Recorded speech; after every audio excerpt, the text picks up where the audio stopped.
Okay, so it is quite a demand to read at that speed and be thinking about how you're going to answer the question. So what I really want to focus on with you, you are asked about impressions. You're not asked about facts about the flat, the things in the flat. You're not asked about facts about Winston. So this is very much where you have to bring yourself to the party. You have to say, okay, because we're told this is a fact about Winston, my impression of him is, okay? So you have to bring your judgment along. And that's where you'll start to get better marks. Lots and lots of students make the mistake of just kind of translating almost what the writer's put into a paraphrase, and that's not what an impression is. Okay, so hopefully that will make sense as we start to look through it together. We need to bring our very best vocabulary. So you've done some underlining. When I underline, when I'm prepping up for this type of question, I try to make a little suggestion to myself. What's happening for me here? What do I think of him from what I've read? So you annotate that if you can at the same time, because when you come to write the answer, it's so much quicker. You get your evidence. Oh yeah, it suggested this to me at the time, and now can I think of a second one? Great stuff, write that down too, and then we move on. Okay, so when I read it through this time, I'm going to talk about what little words I would have written down as I underlined. Okay, if you've got any underlinings missing that you've got, that you haven't got that I've got, then underline them. Feel free, pinch my ideas, because this today is about timings, isn't it? And it's about making sure you're getting the question right, that you're answering it with the right type of information, which in question 2 is impressions. So I'm going to try and help you with the impressions vocabulary. Okay. So when you went back to paragraph 2, you already knew that quite a bit of this was actually about Victory Mansions. It wasn't about Winston's flat. So you can really, really quickly skim through the first part of paragraph 2, because lots and lots of it isn't relevant. Great, so I'll just let my eyes run across. It says Winston made for the stairs, but I can't, so what, really? And then I get to Winston, who was 39. So that's a really nice piece of explicit information about Winston, but I'm not asked for explicit information. So if I've underlined who was 39, I now have to form an impression of him. I can't say that I get the impression he's 39, because he is 39. But what I can think about is, well, if you're 39, my impression is he's a full-grown adult. In actual fact, he's almost middle-aged. Okay, so I get the impression he's middle-aged. So when I've underlined that, I've then gone on, I'm going to do it right now, because this is what you'll be doing with me. I'm just going to add in, I'm going to do it in a different colour, just so that when I come back to it, I can see what I've done for you guys. And I'm just going to put middle-aged. Okay, I've got the impression he's middle-aged. He's grown up. And had a varicose ulcer above his right ankle. Now, I might not know exactly what a varicose ulcer is. I know what an ulcer is, and I've had ulcers in my mouth. You will have had ulcers in your mouth. It's a piece of vocabulary we're probably familiar with. We know that they're not nice, okay? His is above his right ankle. So, I'm not going to repeat the fact that he's got an ulcer to the examiner, because that's not an impression. But for an impression, I might say that he's poorly, or he's run down, or he's not well, or he's been injured. Any of those things would be reasonable. Okay, so for me, I'm going to change the font here, font colour, and I'm just going to put poorly. And I'm going to put a question mark. Because I know that I can say maybe 3 things about that when I come to write it up, but it's given me the impression, is he ill? He's certainly, in pain. Something's painful, it slows him down. Okay, and then I underlined that he went slowly. So here, I'm going to put, is he tired, in pain, I've put tired question mark, in pain question mark. Okay. And then I'm going to keep going. So my next underlining was resting several times on the way. Well, that kind of fits into that idea of him being tired. Okay, so maybe I won't use those as two separate pieces of information. Okay, I might just go for the one that says went slowly, because fewer words and I'll have more time to write my answers. Okay, right. And then I skimmed through the rest and I quickly noticed that the rest of that paragraph is really about that poster, isn't it? It's not about Winston. On each landing opposite the lift shaft, the poster with the enormous face gazed from the wall. Okay, it, i.e. the poster, was. So if you've underlined anything there, it is not going to be useful for Winston or his flat or the things in his flat. So ignore that. Okay, let's move on to paragraph 3. Now I have underlined nearly all of paragraph 3 and I will take you through what my impressions are and why. But I didn't find it easy. I suspect you haven't found it easy either. You know, it's a GCSE, it's for your 16th year of life, so, you know, you're just into young adulthood. This is about how is your reading, having been operating with the language for 16 years. So it's going to pose quite a bit of a challenge, isn't it? They want to grade grade 1s and they want to grade grade 9s as well. So some of it is going to be trickier. So don't panic if you're thinking, I've absolutely no idea what that sentence means, what I can make of it. If you've got enough elsewhere that you are confident with, then miss that one out. It is better to miss out a piece of evidence that you are completely unsure about, that you might waste a minute and a half writing about. It's better to miss that out and give that minute and a half to something that you think, actually, I'm pretty certain I've nailed that one. Okay, so that's the tip there. But here's what I made of it. So inside the flat, great stuff. I was asked about his flat. Inside the flat, there's a fruity voice reading, bit odd, reading out a list of figures that had something to do with the production of pig iron. So whatever this voice is saying, it isn't overly clear, or maybe they're talking about something complicated. I'm really interested in that word fruity.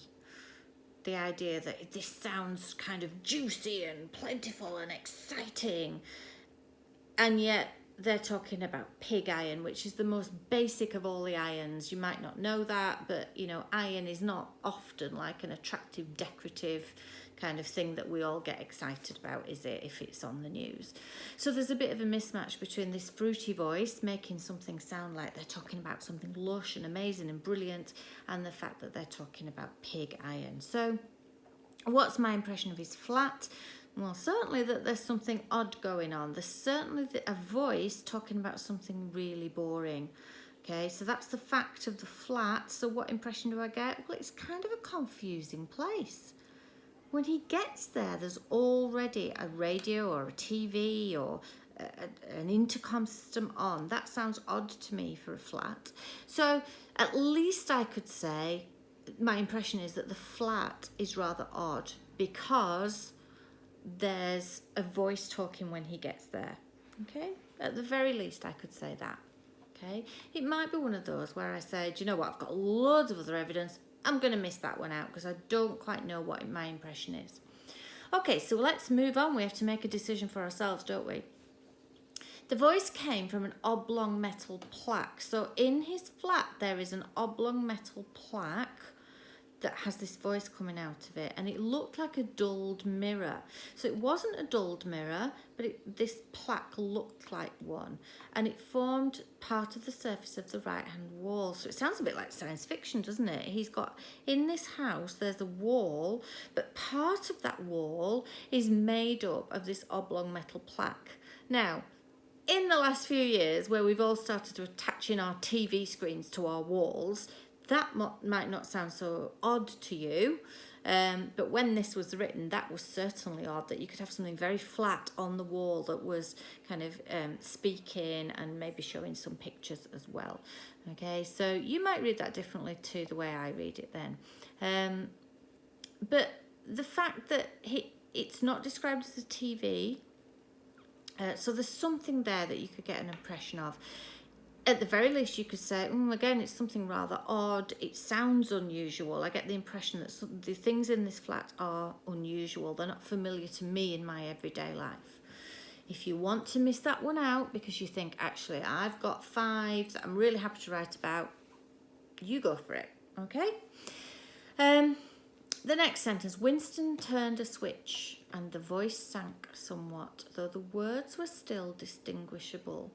Okay, so my impression here of Winston is that he doesn't want to hear what is being broadcast.